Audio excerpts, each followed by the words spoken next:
It's August 22nd, and the strange side of history awaits. Today, we have a king whose grave disappeared for centuries, a desperate escape across a newly divided Berlin, and an invention that helped change how we traveled the world by water. Let's begin.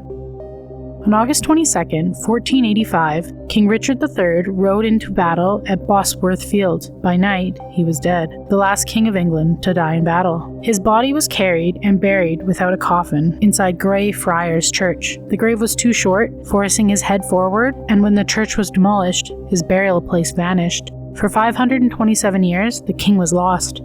Then, in 2012, screenwriter Philippa Langley helped pursue archaeologists to search beneath the parking lot. Within hours, their first trench exposed a human leg bone. Beside the burial, painted on the asphalt, was a single letter R, meant for reserved, not Richard, but the coincidence was chilling.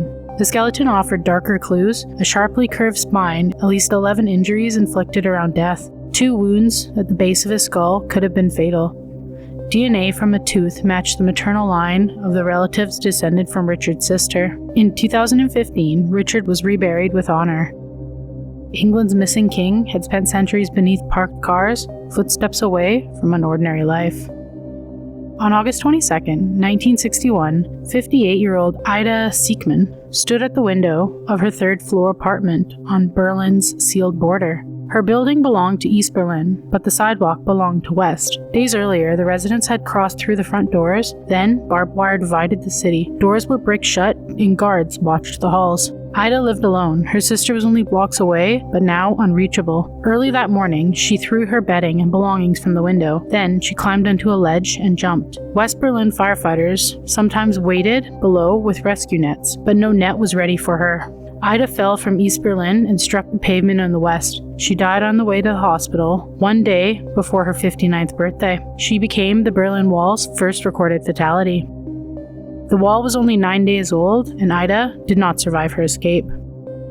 On August 22nd, 1787, a strange vessel moved across the Delaware River. The 45-foot craft had no sail pulling it forward. A steam engine drove 12 machine oars, 6 on each side, making the boat appear as if it was rowing itself.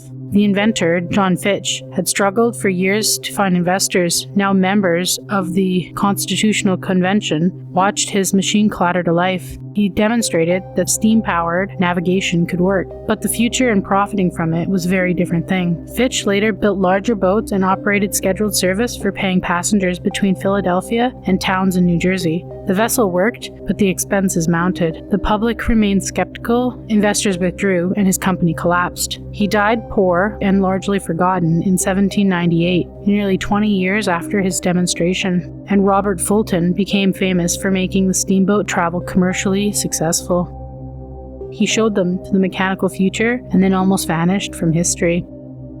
Another day, another strange bite from history. Like, comment, and subscribe. Your next eerie dose is just a day away.